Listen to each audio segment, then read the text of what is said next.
Welcome back. We're returning to the Apex once again for this weekend. We got Josh Emmett versus Kevin Vallejos for the main event.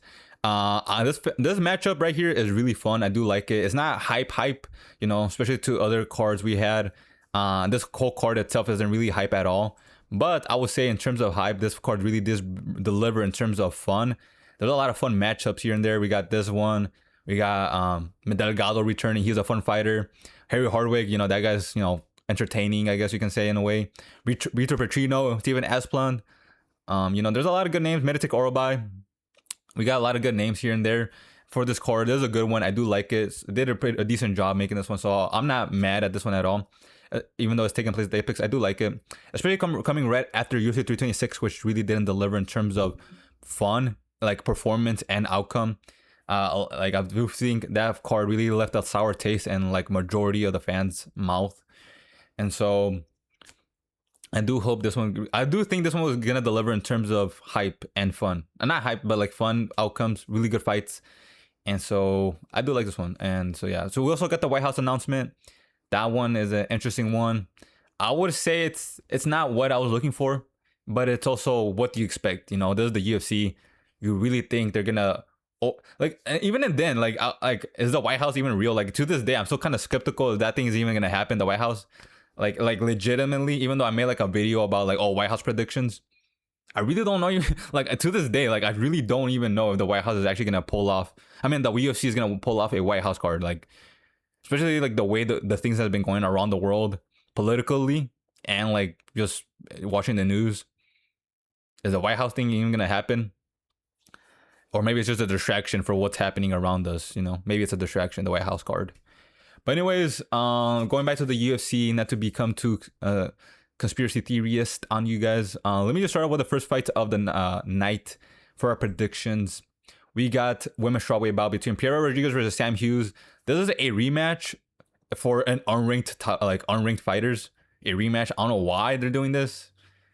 You know, if you missed the first fight, you really want to see this fight. You know, I don't know what the heck the UFC is doing. The UFC really doesn't care anymore, but. Pierre Rodriguez, Sam Hughes. The first fight happened a couple years ago. Rodriguez won.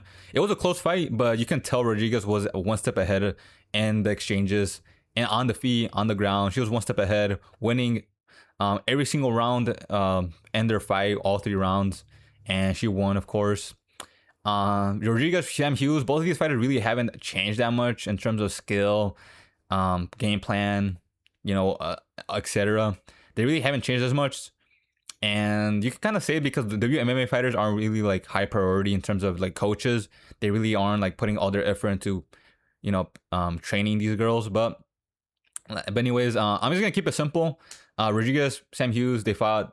Rodriguez won. They really haven't changed that much. I'm gonna go with Rodriguez winning the rematch and keeping it 2-0 versus this unnecessary rivalry or whatever this is happening in the UFC. But yeah, I'm going with Rodriguez decision.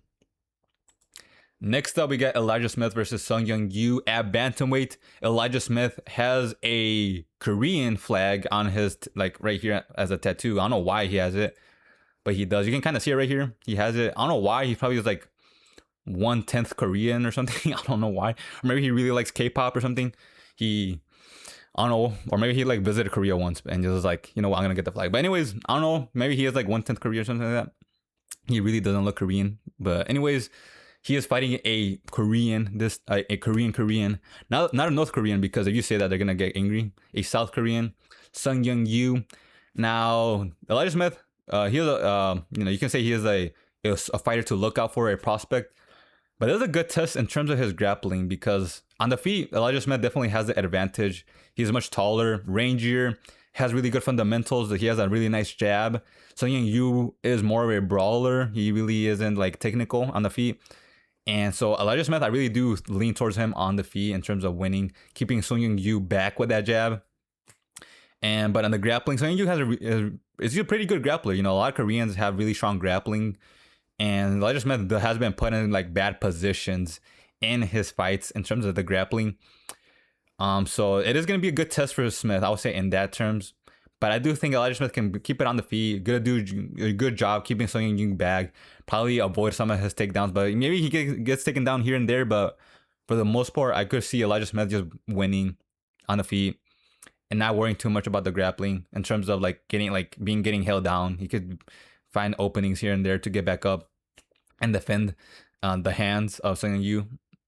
So yeah, I know with Elijah Smith, I do think he could win overall and win on the scorecards. I don't think he's able to change Sung Yu. Sung Yu is pretty good. He could definitely win in terms of grappling, but I could see Elijah Smith winning a decision win. So I'm going to go with Elijah Smith continuing his winning streak. Next up, we got women's bantamweight bout between Bia Mesquita versus Monte Rendon. Oh, my bad. I got a burp, I think. But anyways, Monte Rendon, I'm going to start off with her first. She is a decent fighter, I guess you could say. Her striking is what you would assume of a WMMA fighter, is all I'm going to say. Her grappling I would say she has a much better grappler in terms of, her game. But the thing is, she is facing off with Bia Mesquita, someone who has gold and ADCC, a very, you could say, decorated BJJ player. She is a really good grappler. She just started like MMA like 2 years ago, but she's been on a roll. She's undefeated. She finally is in the UFC. I think this is her second UFC fight. And so in the grappling, she definitely is going to be, she's leagues apart Rendon, and she definitely is going to take her down and probably submit her pretty easily. Even if Monte somehow survives and gets back up, her striking isn't there to be a threat for Mesquita. And Mesquita definitely can take her down once again and keep on drowning her until submission. And I do think she's probably going to get her down in the first 10, within the first minute, she's going to take her down and submit her probably in the first round. And that's exactly what I think is going to happen. I'm going to go with Bia Mesquita getting a first round submission. She is a dangerous prospect. And I think at WMMA, you can really get away with being just a BJJ player. And I do think you can really get away with just being a really good BJJ player in WMMA. WMMA, is just, if you have like power, you have like KO power, or you have like really good grappling, that's really all you really need in WMMA to be a good fighter. Or you can be well-rounded as well, like Zhang Wei Li, or like, these other girls that are champs, but this can really take you far just being like a Bia Mesquita, But yeah, I'm going with Bia Mesquita first round submission. Next up at bantamweight bout, we got Luen Lacerda versus Hitcher Sousa. That's an example of why BJJ, just being a BJJ player and the MMA really doesn't do you any good in the male division, you could say. Luen Lacerda, his striking is pretty poor. He has some good, decent combinations. He's not a horrible striker. It's just he is a bit flat-footed, a bit slow. Something that's very common for people that can't strike but are good grapplers. On the feet, they're very flat-footed. They'll have like that bounciness to them when you're like a good striker, like when you like been striking for a while. Very bad. It's just these are like things that like really don't help you in MMA. And his grappling game, he really lacks in the wrestling. He's a really good BJJ player in terms of his submissions, but his wrestling side is very poor. He gets taken down easily. He really can't take down his opponents as well. He really doesn't really like try to reverse as well. He just looks for submissions on bottom, which really doesn't help you in terms of, when you're in an MMA fight, you're just getting submissions on bottom kind of like isn't really... It's not like it's just kind of putting your eggs all in one basket type of game plan, which is not smart. It's doable, but it's not, it's not really smart. That's why he has a couple UFC losses. He is coming off a win finally, but the guy he beat was kind of a can. He is fighting a guy making his UFC debut, Hitcher Sousa. He's coming off the Contender Series win. Hitcher Sousa, he is well-rounded, a good striker. He has wrestling. He has BJJ of his own. Hitcher Sousa definitely could win this. Keep it on the feet. And defense, Luen Lacerda, who doesn't really have takedowns, like I said earlier, he can definitely avoid his grappling and keep it on the feet and definitely outstrike him. I'm going to go with Hitcher Sousa. I do think he could outstrike Lacerda in the first round and create a huge gap in terms of damage. And then to the second round, he could definitely start implementing like KO shots. And I do see Hitcher Sousa getting a KO in the second round against someone who really lacks in a lot of areas in MMA. I'm going to go with Hitcher Sousa winning his debut into the UFC second round KO. Next up, we got at lightweight, we got Balaji Oki versus Manel Souza. Balaji Oki, very physical fighter, very strong, explosive, fast. He's pretty good in terms of using his pressure to win fights. It works for him really well, his pressure. He wins the exchanges for the most part, really good. The thing is that pressure, even though it has helped him win a couple fights here and there, and for the most part he's winning his fights, it really creates an opening for you to get countered or or get put in a submission, because you kind of just turn into like a glass cannon when you're like that aggressive, very on the front foot. You're not really thinking about defense, so you really can't brace for impact or brace for or like a submission when you're that aggressive on the feet. We saw it with that one guy, with that one Mexican fighter against forgot Rojas. He got caught and almost lost that fight. Balaji Oki, very aggressive, very similar in terms of aggression. Against Chris Duncan, he was winning against Chris Duncan, got caught in a guillotine choke and got subbed. And he couldn't defend the choke at all, couldn't defend it. He was just aggressive. You leave the defense out the window when you're doing that. And got cut in a submission. Against what's his name, Mason Jones, he was winning. He almost finished Mason Jones, Mason Jones was able to survive. And then it dropped Oki. He was able to drop him, and you can see Oki legit kind of crumble after getting dropped and didn't pressure anymore, and kind of stopped doing the very thing that helps him win his fights, which is pressure. He was very patient, very hesitant after getting dropped, and got ground and pound finish into the second round against Mason Jones. And he is now facing Manel Sousa, some guy who's making his UFC debut from the Contender Series.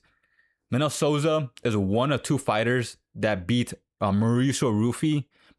The other guy obviously is BSD, who subbed Rufy last year. This guy beat him in the regional scene. Manel Sousa is a very good fighter, very, very good. I think he's like a year younger than Rufy, so he has a lot of potential in the UFC. He's very good. He has a chin. He was able to tank a lot of Rufy's best shots. He's powerful on his own, strong, quick, very good striker, very good, decent grappler. I would say that was kind of a scary fight for Oki, someone who could definitely get caught by Sousa, get cracked, and Oki, we've seen him crumble. Seen him the tier from being aggressive, and that leaves Sousa for to finish off Oki, and I do think that's gonna happen. I do think in the first round it's gonna be kind of like they're both gonna be a little bit hesitant, but I can see Oki start implementing that aggression, and then Sousa's gonna catch him, hurt Oki, kind of because we've seen Oki get hurt in the last couple seconds of rounds against fighters that are not as good as Sousa. Sousa definitely is gonna hurt Oki for sure, and then second round is gonna come in. I do think Sousa is gonna finish a Oki who is kind of how you could say not that confident. So I'm gonna go with Sousa getting a second round KO. I do think he's gonna get it done in the second. Sousa, final answer. Next up at welterweight, we got Chris Curtis versus Meditech Orolbai. We got the return of the caveman. Chris Curtis, he's his second fight at welterweight. He is sticking at welterweight after beating Max Griffin for his re-debut of welterweight. He was a welterweight fighter before the UFC, but for the most part, he was a middleweight. The thing about Chris Curtis beating Max Griffin to a split decision win is not a good visual. You kind of want to dominate a fighter of that caliber at welterweight, but went to a split decision, which is not bad. But he still won his fight. But it's you kind of want more from that. But anyways, Chris Curtis. The thing about him, I would say, he is 38 now. He is up there in age, and he's been fighting for a while in the UFC at middleweight. He kind of really turned into a middleweight fighter in the UFC. You can see he was doing pretty good when he first started in the UFC, but you can tell he really slowed down in terms of speed, in terms of skill. He really turned into a UFC middleweight fighter. And he is not coming back at welterweight where the guys are faster, more skilled. He did beat Max Griffin, but he is not facing off Meditech Orolbai, who definitely is a skilled welterweight fighter. Very good, very dangerous. Orolbai also fought at lighter weight classes. I think he fought at lightweight, I think, or was it catchweight? But anyways, Meditech Orolbai, you can kind of say he has lighter man skill at welterweight. So we're dealing with a welterweight with middle weight skill. With Meditech Orolbai with I don't know, you can say catchweight skill. But anyways, Orolbai definitely is gonna have the speed advantage. Definitely gonna have the skill advantage. Chris Curtis is pretty good. Don't get me wrong. He is like a clone of Sean Strickland. When you think about a video game, the video games like Street Fighter or Smash Bros. They always have a clone of another fighter, which is very similar but still kind of different. Chris Curtis is that clone of Sean Strickland, where he has the wrestling, he has the spory march forward type of striking, but he is not as good as Sean Strickland. And he is going to be facing off with someone who's pretty good. You could also implement MMA math, or by just Chen Hermanson, who did beat Curtis. But obviously MMA math is not real. in terms of MMA. But yeah, Orolbai, I do think that the advantages that Curtis probably has over Orolbai really dwindle at welterweight, which is that grappling, that sparring type of striking. I do think that's not gonna really help him as much in this matchup. And I'm gonna go with Orolbai, probably really like winning this by decision. I could see him, having good moments in the grappling, being able to, reverse or Curtis if Curtis is able to take him down, reverse him, have that speed advantage to explode on top, and without like a butterfly hook or something. But I could see Orolbai definitely winning on the scorecards. I don't see both of these fighters chinning each other. I do think both of these guys are gonna do a decent job, surviving. But yeah, I'm going with Orolbai winning by decision on the scorecards against Chris Curtis. So yeah, I'm going to take Orolbai decision. Middleweight, we got Brad Tavares versus Eric Anders, another two 38-year-old fighters, two unks. This is kind of an even matchup. Both of these guys are coming off UFC KO losses. But this is a bit of an even matchup. The thing is, I would say Brad Tavares, Eric Anders, I would say Brad Tavares kind of been looking much worse in his last couple of fights than compared to Eric Anders. Yes, both of these guys are coming off KO losses, but before that, Eric Anders has been looking much better, fighting slightly better names as well. Brad Tavares, Brad Tavares really hasn't been looking as his old self. He's much slower, much more, you could say hesitant. Eric Anders still looking pretty good. Still not as he's still, obviously doesn't looking at his prime anymore, but he's still looking kind of decent, relatively next to Brad Tavares. And Eric Anders has been having better performances. Even when they fought similar opponents, Eric Anders is having better performances against the same opponents. I'm gonna go with Eric Anders winning against Brad Tavares. I can see both of these guys not really trying to kill each other. Kind of being respectful against each other in the octagon and go to decision win. I'm gonna go with Eric Anders probably winning. He could win on the feet, on the ground, against Brad Tavares. I'm gonna go with Eric Anders decision. This is gonna be a respectful fight between both of these fighters. I do like both of these fighters, but yeah, I'm gonna go with Eric Anders decision. Next up at flyweight, we got Charles Johnson versus Bruno Silva. I'm gonna go with Bruno Silva decision. Now I'm joking. I don't know. Just Charles Johnson is just Charles Johnson is the epitome of MMA math doesn't work. This dude beat Joshua Van, who is now champ, and he beat Loner Kavanaugh, who beat a former champ. So, this guy doesn't make any sense. And he just lost to what's his name, Alex Perez, coming off. Bruno Silva kind of is like a 2.0 Alex Perez, if we're gonna be honest. He has the striking, he has the grappling. Very good inside boxing, very strong grappling, and Charles Johnson does kind of struggle in the grappling. If we're gonna be honest, really does struggle. Bruno Silva could definitely out grapple him. I'm going with Bruno Silva. I do think he could easily win this fight. Charles Johnson, I don't know. Bruno Silva is good enough to avoid Charles Johnson's best shots. It's a KO punch. You can dodge it, go for takedowns while level changing while Charles Johnson is striking. I'm gonna go with Bruno Silva. I do think he can win a decision. I don't think that both these fighters are gonna get a finish between each other, but I'm gonna go with Bruno Silva decision. We got heavyweight bout for the main event. We got heavyweight bout Vitor Petrino versus Stephen Asplund. This is I really like this matchup. This is really fun. This is a really fun matchup. And Vitor Petrino, obviously a light heavyweight moving up to heavyweight. This is third fight at heavyweight. I don't know why we see not that many light heavyweight fighters moving up to heavyweight. You can think of Dominic Reyes or Jamal Hill. I don't know why we're not seeing that many light heavyweight fighters moving up to heavyweight. Vitor Petrino has the right idea to move up. Even though he still has a lot of potential at light heavyweight, even though he lost to Anthony Smith and what's his name, Dustin Jacoby, he still is pretty good. He still had a really good potential to reach really high in the rankings. But he is now at heavyweight, is 2-0, 2 finishes at heavyweight. He is now fighting Stephen Asplund. Stephen Asplund, do not get distracted by his physique. Even though he looks like a hairless baboon, this dude is pretty good at heavyweight. He has a finisher. He's 6'5", he's huge, and he's a very good striker, very fast hands, and has power, of course. He's very good. Do not get distracted by his physique. But he is facing Vitor Petrino, who is a pretty good grappler. And the striking as well. Vitor Petrino has the striking speed advantage Can definitely like blitz in and out, avoid Steven Asplund striking. I would say obviously Steven Asplund can catch Petrino once and wobble him and probably finish a Petrino. But if Petrino is smart, he can fight exactly how he fought Austin Lane, which is just take down Austin Lane. Austin Lane is another huge heavyweight fighter. He's also 6'5". He's a giant at heavyweight. I think Austin Lane probably cuts down as well. So yeah, he's a huge fighter. He has been fighting longer in the in MMA than Steven Asplund, so you can say he has better grappling. I don't know how good Steven Asplund's grappling is, but we really haven't seen much of it, so I don't know how good it is. But Peter Petrino easily took down Austin Lane, took down that giant, easily took him down with a trip, I think it was, or something like that, and submitted him.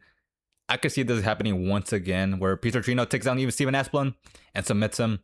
Obviously, it's not going to be that's not a, you could say, a war or a fun fight to watch, but I do think that Petrino is probably going to play it safe against Steven Asplund, someone who is like a high name, or not a high name, but like somewhat like a, you can say, infamous prospect, and get a win against this guy who is on a huge winning streak.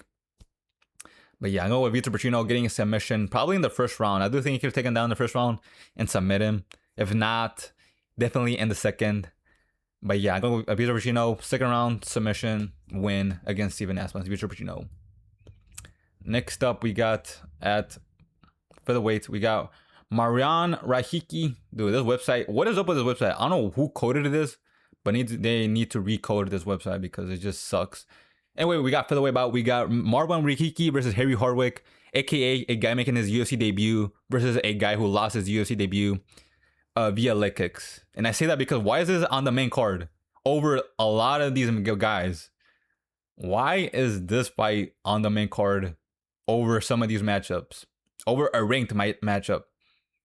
I don't know. I really don't know what the UFC is thinking with this thought process. But anyways, Marian Rahiki, this guy is making his UFC debut from the Contender Series, of course. He almost lost his Contender Series fight, got dropped a couple times, was getting ragged a little bit, but he was able to survive and brought it back into the second round with a KO.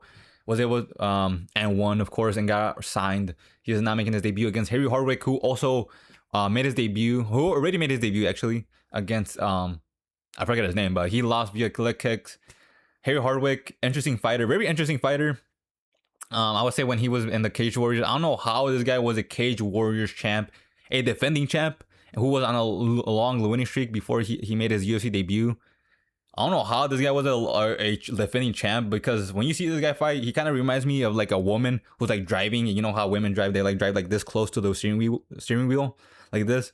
This is how Harry Hardwick looks when he's fighting. This is his stance. This legit is his stance when he's fighting. Like, I don't know. And then he walks around the cage like a grandpa. Like, he looks like he has like adult diapers on when he's fighting. Like legit, he like wobbles around the cage. I don't know how this guy was a champ at Cage Warriors with defending wins. I don't know how, but it must be his footwork. It must be like a mix between his footwork and like the style. Like, you know, kind of like drops his opponent's guard down when he looks like, oh, this guy's like harmless. And then he's like moves out of the way and goes for the grappling. His grappling is pretty good, I would say. So it kind of helps him win his fights, but I don't know. This guy's striking is just questionable. It's just funny to look at, I'll be honest. But anyways, he is fighting Marian Rahiki. He's making his UFC debut. This guy's he's has a lot of qualities you want for a prospect.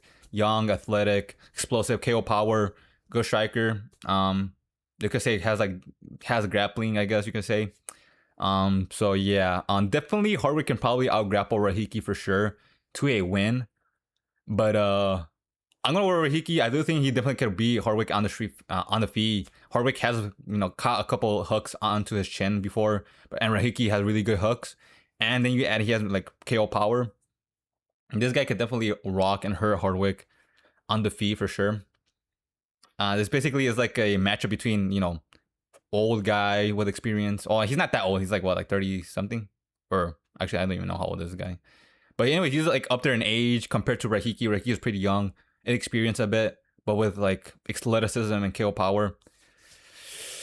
I don't know. Rahiki, like I said, Hardwick can definitely win in the grappling. Like probably like lay and pray for like 2 rounds, but I don't think that's gonna happen. I do read Rahiki could definitely get back up, survive the grappling, not get subbed, and keep it on the feet, and definitely hurt Hardwick on the feet for sure. I'm gonna go with Rahiki. I do think he just has like the style to win a fight against Hardwick. So yeah, I'm going with Marlon Rahiki, probably getting a KO, but I'm gonna be play safe. I'm gonna go with Rahiki winning a decision. I could see him winning like nasty nasty punches that wobble Hardwick here and there. But yeah, I'm going with Hardwick. I'm going with Rahiki winning a decision win. Next up at featherweight, we got Andre Fili versus Jose Miguel de Nalgas.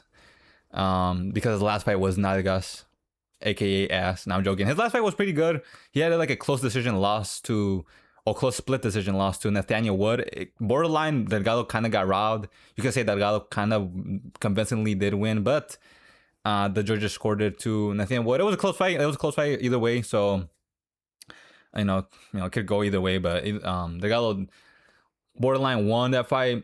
Is now taking a step down in competition against Andre Fili. No, Andre Fili is a dog. He is really good. You can kind of say he's not a huge step down against Nathaniel Wood, but he is a bit of a step down, a little bit like a baby step. But Jose Delgado, this guy is young, has a lot of potential to keep growing after that Nathaniel Wood loss. He definitely is going to make a statement on this fight against Andre Fili. Like I said, Andre Fili is a dog. He's pretty good in terms of like around the skill level, but Jose Delgado definitely is at a higher skill level. And has probably improved a lot since his last fight. He has a lot of potential at featherweight. He is really good. He most likely is going to win this fight by first round KO, if we're gonna be honest. But yeah, I'm going with first round KO win for Del Nalgas, aka Delgado, aka Del Nalgas. I'm with him getting a first round KO win. Light heavyweight bout between Ian Cutelaba versus Umar Sy.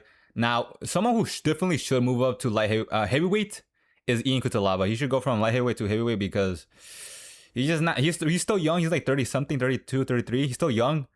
It's just, you can definitely do way more better at heavyweight. You know, you don't have to cut at heavyweight, unless you're like tied to Ivasa. But Ian Cutelaba definitely should move up after this fight. I'm gonna be honest. But anyways, he's fighting Umar Sy. On the feet, Ian Cutelaba definitely has a speed advantage. He is much faster than Umar Sy. In general, he is a fast striker. Umar Sy is a slow striker. He is very slow, and that's because he's mostly just a grappler. You know, a lot of grapplers, like I said, are slow on the feet. You have poor footwork, poor striking, poor speed, and they're just slow in general. You can just use your striking to set up the grappling, the takedowns. Ian Cutelaba can definitely hurt Umar Sy on the feet for sure. You know, speed blitz him, hurt him, drop him. But I don't know. Umar Sy definitely is way more bigger than Ian Cutelaba. He could definitely tank some of Ian Cutelaba's shots and just push forward, push him up against the cage, take him down, and just lay and pray. Umar Sy isn't like a dangerous like submission artist. He is just more like you can say a wrestler. Stylistically, he can definitely take down Ian Cutelaba. You know, he's not like as short as Menefield Ian Cutelaba, where Menefield can be more like a scrappy sprawler. Umar Sy can definitely hold down Cutelaba much more easier. And Cutelaba hasn't really shown to be that elite on the grappling. You know, he did do pretty good against Ibo Aslan, but Ibo Aslan has no grappling. I can definitely see Umar Sy holding down Ian Cutelaba for 3 rounds straight, just lay and pray, kind of like Charles Oliveira or Hamza or Islam, you know, maxing, I guess. But yeah, I do not want to see that fight. I do want to see a stand-up bang between these two guys, but realistically, it's really smart for Umar Sy to go for the grappling, and I do think that's what happened in this fight. Going to take place. Umar Sy just really out-grappling Ian Cutelaba, lay and pray, 3 rounds straight, decision win for Umar Sy. So I'm going with Umar Sy decision win via lay and pray. For the co-main, we got Amanda Lemos versus Jillian Robertson. This is a banger for the co-main. I really love this. For Mr. Weight, oh my goodness, I really love this one.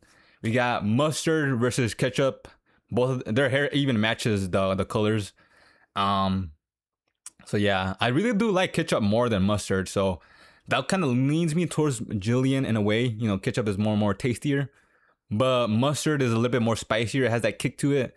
So, you know, Alana Lemos has that power to her. So, you know, I kind of lean more towards mustard now. But ketchup is more, you can say it's more versatile actually, because you can put it on hamburgers, you can put it on fries, you can put it on hot dogs, or you're more of a dip and fry type of dip the fry into the ketchup type of guy. But anyways, it's kind of versatile. I mean, you can also put mustard on hamburgers and hot dogs, and you also can put it on barbecue ribs, or you're supposed to put it on barbecue ribs if you didn't know. Before you cook it, you're supposed to rub mustard on the barbecue ribs, and then put your seasoning on top of it. You know, if you're like kind of lazy, you buy your, I don't know, your barbecue rib seasoning thingy, or you know, your actual cook, you put your salt, your pepper, your paprika, and other stuff. But anyways, I don't know. This is a close one. I don't know. I'm gonna go with Amanda Lemos. I do think she can do a good job defending Jillian Robertson's takedowns. Even though Amanda Lemos has been kind of losing here and there, Jillian Robertson is on a winning streak. She kind of has been fighting like women on losing streaks. Amanda Lemos only been losing to like really good women fighters. So I'm gonna go with Amanda Lemos. I do think she can defend the takedowns and beat Jillian on the feet. So yeah, I'm going with Amanda Lemos decision win. Now for the main event for featherweight bout, Josh Emmett versus Kevin Vallejos. This one's a good win. Kevin Vallejos finally getting a ranked opponent, aka Josh Emmett. This is kind of a stylistic mirror matchup in the sense of both of these guys fighters kind of are on the octagon, really just there just to set up their right hand, basically. You know, they move around right hand, or like, you know, leg kick right hand, or like just blitzing right hand. They kind of, you fight the same way in terms of just really just setting up the right hand for the KO winning shot. But yeah, Kevin Vallejos is compared to Ilya a lot, and that's because, you know, Kevin Vallejos is a featherweight. He's young, making his way up the featherweight division. He is a good, powerful boxer with KO power. But that's really where the comparison ends for me, because Ilya, of course, in general, is way more better than Vallejos, and like in the striking. But most specifically, how would I put this? Ilya boxes because he likes to box, while Vallejos, aka Pendejos, boxes because he can only box. No, I'm not gonna. Anyways, he can only box because he boxes because he can only box. AKA, what I'm trying to say is this guy's grappling isn't really there. I mean, he has some good grappling. He has some offensive like takedowns, but he does get taken down here and there. He does a good job getting back up, but like the thing is not as good as Ilya's grappling. Ilya, you can say, is on board like for like MMA grappling is like around the same level as Charles or Arman Islam. So Ilya, obviously, Kevin Vallejos really isn't fully Ilya in that sense. You know, Ilya definitely has a full game plan, like a full game in terms of striking and grappling. But yeah, Kevin Vallejos is still pretty good. He's still really good. You know, we're gonna compare the right hands of these two fighters. You know, Josh Emmett kind of just Hails Mary the right hand. He got a Bryce Mitchell KO, but aside from that, he rarely gets a KO with the right hand or wins in general like that. You know, he just Hails Marys the right hand. While Kevin Vallejos, Kevin Pendejos mastered the right hand. This guy really is really good with the right hand. You know, if he lunge in right hand, he lands it. Body shot right hand, he lands it. Step back counter right hand. Kevin Vallejos, anything with the right hand, Kevin Vallejos really good with the right hand. He really mastered it. But that's really aside that. That's kind of mostly what he is really good at. That really helps him. Aside from that, he's also just like young, athletic, explosive. You know, all the things you really want for a young prospect or contender. Or I don't know, at what a certain point a prospect turns into contender, they reach the rankings or like they're around their title shot. I don't know. But anyways, but yeah, Kevin Vallejos definitely could beat up Josh Emmett on the feet. A 40-year-old Josh Emmett, where there's a 40-year-old at featherweight where your reflexes, your footwork, everything that like really brings you to a UFC level caliber really drops off. And Josh Emmett is still a dog. He's still really good. He can still chin Vallejos. But the thing is, if you're really gonna compare and contrast, I'm gonna go lean towards Kevin Pendejos winning on the feet, being the much more faster striker, more younger, athletic, and not taking as much damage compared to Josh Emmett. Kevin Vallejos, you know, obviously only lost to John Silva, and in that fight, that's like, it's been a while since then. He was much younger when he fought John Silva and lost to that guy, and still, that's his only loss ever. So yeah, Kevin Vallejos definitely on the feet could definitely win against Josh Emmett. On the ground though, Josh Emmett has some nasty takedowns, some nasty wrestling. Yes, of course he got out grappled by Yusuf Salal, got subbed. Got out grappled by Ilya in the 5th round easily. He was getting ragdolled by Ilya. I don't think Kevin Vallejos can even do that. Like I said, Kevin Vallejos really just doesn't really compare to Ilya in terms of overall skill. But yeah, Even though Josh, I don't know. I feel like Josh Emmett really could take down Kevin Pendejos easily. But the thing is, Kevin Pendejos could, I could see him for like, let's say there's a 5-rounder. This is a 5-rounder. For the most part, he can get taken down, held down for a while, but I do think he can get back up and continue the fight. You know, there's a 3-rounder. Maybe Josh Emmett could win in terms of just laying and praying for like, let's say, a round and probably win a close decision, like close second round or something. But there's a 5-rounder. I do think Pendejo is gonna play smart, be patient, let Emmett probably, you know, let him hold him down for much longer, but you know, get back up eventually and continue fighting. But yeah, Josh Emmett has some nasty takedowns. Last night, a nasty takedown on Lerone Murphy. I can see that happening against Kevin Pendejos, but I don't know. I could see Kevin Pendejos keeping it up on the feet. And for 5 rounds, I can definitely see Josh Emmett winning like a rounder here. You know, like let's say around 2 rounds, but for 5 rounds, I can definitely see Kevin Pendejos winning around 3 or 4 rounds, if not all 5 rounds. I don't know about all 5 rounds, but I can definitely see Kevin Pendejos winning for sure. Around 3 to 4 rounds. So yeah, but yeah, that's what I'm gonna go with. I'm gonna go with the Kevin Pendejos winning this fight against Josh Emmett. I really, I do think he has a lot of potential. Even though he doesn't come really close to Ilya, he still has a lot of potential. He does have some stylistic nightmares in featherweight. You know, Musvar, Yusuf Zalal, but yeah, maybe we can see the John Silva rematch sometime near in the future as well. But yeah, I do think he could get past Josh Emmett, but I don't know if he's gonna become champ. He does have a lot of potential, but it's just he really needs to work on some things in his game plan. Be more well-rounded in the striking as well, not just rely on the right hand, you know? So there's that. But I do think he could get past Josh Emmett. 40-year-old Josh Emmett, you know, who's much slower now, is more looking forward to retiring soon.